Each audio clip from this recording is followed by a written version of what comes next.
पतंजलि के विज्ञापन पर सुप्रीम कोर्ट ने फिर दिखाए तेवर, आयुष मंत्रालय को दिया ये आदेश, केंद्र को भी नहीं छोड़ा। दवाओं के भ्रामक विज्ञापन पर सुप्रीम कोर्ट ने मंगलवार को कड़ा रुख अपनाया। शीर्ष अदालत ने इसे गंभीरता से लेते हुए कहा कि केंद्रीय आयुष मंत्रालय को भ्रामक विज्ञापनों के खिलाफ लोगों को जागरूक करने के लिए अपनी वेबसाइट पर एक डैशबोर्ड बनाना चाहिए। जस्टिस हिमा कोहली और संदीप मेहता की पीठ ने यह भी कहा कि विज्ञापनों को मीडिया में जारी करने से पहले उसकी उचित स्वीकृति अनिवार्य की जानी चाहिए। पीठ ने पतंजलि आयुर्वेद लिमिटेड के भ्रामक विज्ञापन से जुड़े मामले की सुनवाई के दौरान ये निर्देश दिया। पीठ ने भारतीय चिकित्सा संघ (IMA) की ओर से दाखिल याचिका में आरोप लगाया कि पतंजलि आयुर्वेद लिमिटेड द्वारा कोविड टीकाकरण अभियान और आधुनिक चिकित्सा पद्धति को बदनाम करने के लिए अभियान चलाया था। केंद्र सरकार को आड़े हाथ लिया। शीर्ष अदालत ने भ्रामक विज्ञापनों के खिलाफ लोगों द्वारा की जा रही शिकायतों पर कार्रवाई नहीं किए जाने पर केंद्र सरकार को आड़े हाथ लिया है। पीठ ने कहा कि प्राप्त शिकायतों पर की गई कार्यवाही के बारे में उचित आंकड़ों की कमी उपभोक्ताओं को असहाय और अंधेरे में छोड़ देती है। पहले उपभोक्ताओं की 2500 से अधिक शिकायतें थी, जो अब घटकर सिर्फ 130 रह गई हैं। जस्टिस कोहली ने कहा कि तथ्यों को देखने से इसकी प्रमुख वजह इस तरह की शिकायतों से निपटने के लिए समुचित शिकायत निवारण तंत्र का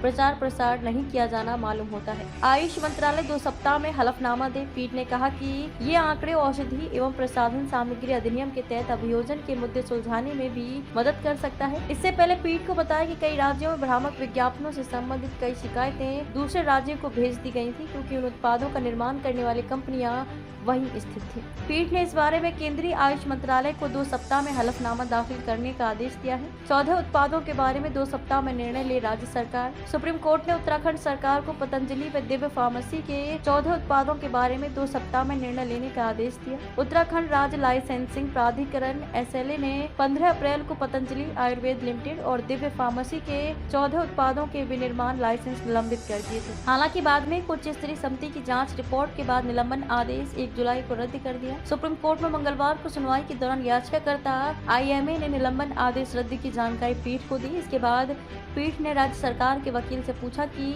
मामला खत्म करने के लिए आपको कितना समय चाहिए। वकील ने कहा कि 3 से 4 सप्ताह। इस पर जस्टिस कोहली ने कहा कि इतना समय क्यों। पीठ ने उत्तराखंड सरकार को 2 सप्ताह में निर्णय लेने और हलफनामा दाखिल करने का निर्देश दिया।